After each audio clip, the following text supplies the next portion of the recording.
Hi, I'm Andrew Hughes from Trophy Ridge, and I'm here today to talk about the SWFT series sights. The SWFT series sights are a mover or slider style sight that we came out with this year.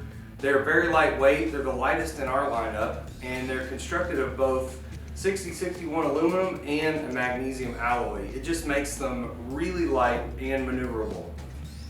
We come out with a single pin version, one we call the Duo that has 2 pins, and a Trio, which is again our tried and true 3-pin housing. Each sight comes with its own set of sight tapes, both for wheel mounting as well as a vertical tape mounting location. And I'd really like to get into today how you actually set up your sight, both sighting it in and choosing a proper sight tape. Alright, so moving on to sighting in your single pin SWFT sight. First thing you're going to do after you remove the sight from the package is use the provided screws and attach it to the riser or the bow you're shooting. In this case, I've got this sight mounted here to an execute.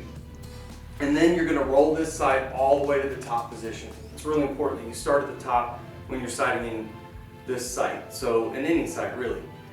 Then you're going to take the toolless micro windage and elevation adjustments here, and you're going to sight in at 20 yards with this sight and then lock it down after you're done. So now there are a couple different options.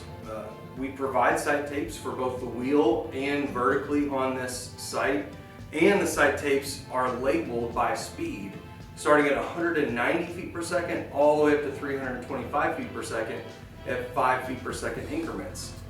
So what you can do if you have access to a chronograph is you can shoot this bow through a chronograph and reference the speed that you got. So let's say that you shot your bow through the chronograph 3 times and you got an average speed of 295. But you would simply take the sight tapes that were provided and you would find the tape that's labeled 295. You would remove the blank sight tape here, or the blank tape that's on the wheel, and you would replace it with that sight tape that you selected off the sheet. And then you'd simply use a tool to align the pointer with your 20-yard mark. And then you're good to go. You may find that if you hit a little high that you needed to select a sight tape with a 1 increment higher speed, or if you hit a little low, you might need to select a tape with a 1 increment lower speed, just to dial in for the perfect sight tape for your setup. Now, let's say you don't have access to a chronograph. That's probably going to be a lot of people. And in that case, we just need to create 2 points. So once again, starting at the very top and ensuring that you're sighted in at 20 yards, you're going to simply take a marker or a pen, and you're going to create a mark on this blank tape that's in line with this pointer.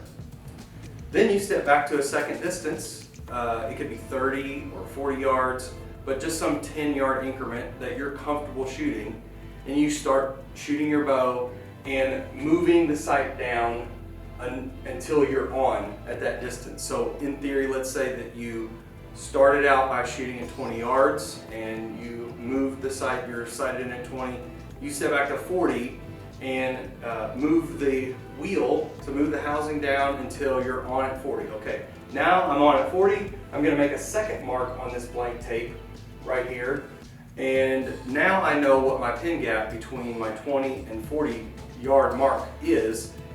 After that, you simply remove this blank tape carefully from the wheel, and then you hold it up against the sight tape provided, and you want to correspond the gap between, in this case, 20 and 40 yards to the 20 and 40 yard mark on the tape. So you select the tape that matches that distance best, and then you simply apply that tape. And then the same is true if you find that you shoot at a slightly further distance, or just in shooting your bow more with this sight on there, that you're hitting a little high, higher than the mark, then you might need to select the tape that's 1 increment faster. And again, if you're hitting a little low, you would need to select the tape that's 1 increment slower. All right, next we're going to talk about sighting in the SWFT Trio. Now the Trio hood's not new for Trophy Ridge. It's something that we've had available in the past, and a lot of people absolutely love the Trio sight.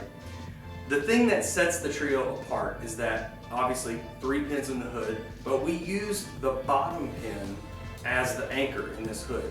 So in this case, you're actually not going to start by sighting it at 20. you're going to start by sighting in at 40 yards using the bottom vertical pin in this hood. So just the same, we want to roll the sight all the way to the top, and while at 40 yards, you're going to use this toolage micro adjust for the windage and elevation until the sight is set at 40 yards. You're going to lock it back down. Now at this point, we still have the option of using a chronograph. These tapes also have those corresponding speeds. So if you have access to a chronograph, you would shoot that bow through a chronograph. I'm going to use the same speed, again, 295 feet per second. The only thing that sets the sight tapes apart for the trio is you'll notice that they start at 40 yards instead of 20 yards. And of course that's because we anchor at 40 with the trio hood. So you would do the same thing though. You would use that 295 feet per second. You would go and find the corresponding tape at 295 feet per second, and you would put it on the sight. Now, again, you can sight this in without use of a chronograph in the same manner. But let's just remember, instead of starting at 20, we are starting at 40. So once you've sighted in the sight at 40 yards, you would step back to a second distance, either 50 or 60, obviously a distance that you're comfortable with, and you would scroll the sight down, or you would roll the sight down so the housing moves down using your bottom pin, again, in this case. And so let's say that you moved out to 60 yards, creating a 20-yard gap, and you've rolled this down and now you're hitting on at 60. You would start by making the mark on the tape in the same way at the top position, and you'd make a second mark at that 60-yard position, and you would carefully remove this blank tape and once again hold up the pin gap between, in this case, 40 and 60 against the tapes, and choose the one that matches that gap the best.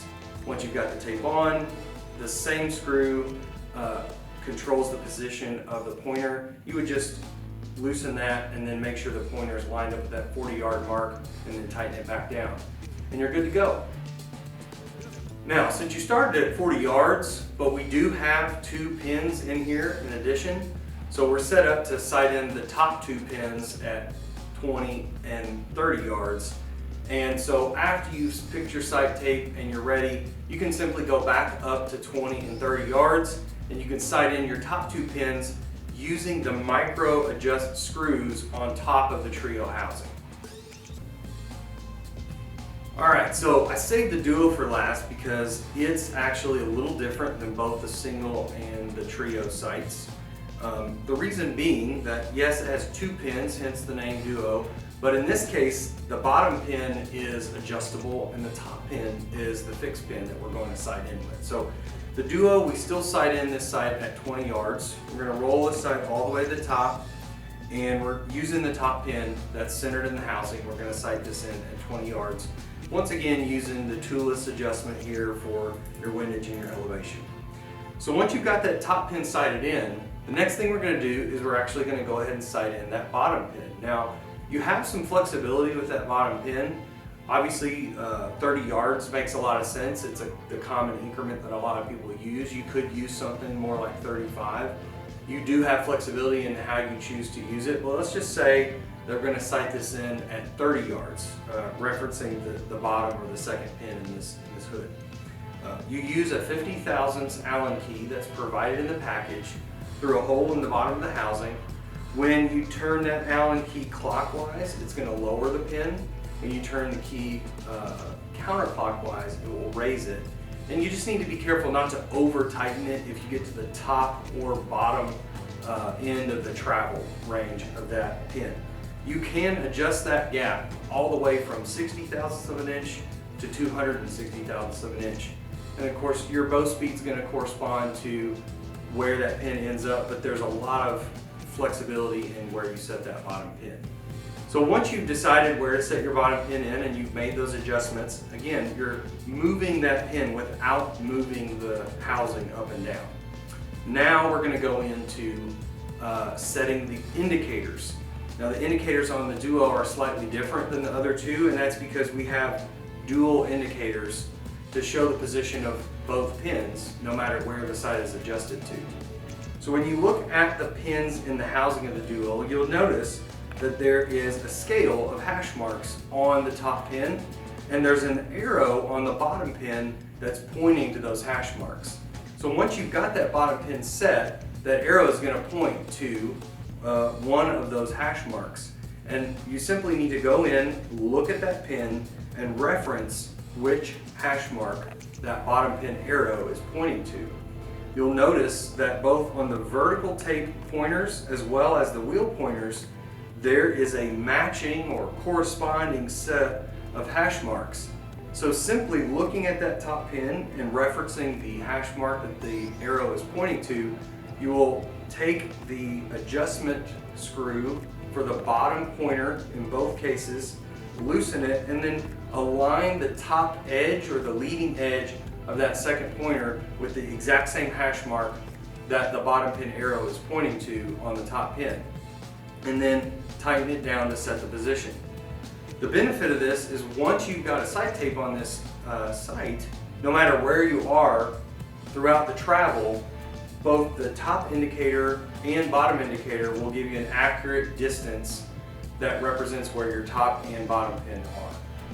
Now, once you've got your indicator set, we can go into the same process to choose the sight tape that we did on the other sights. Once again, if you have access to a chronograph, you would shoot your bow through a chronograph. Let's say your bow is shooting 295 feet per second, you would simply go to the set of sight tapes.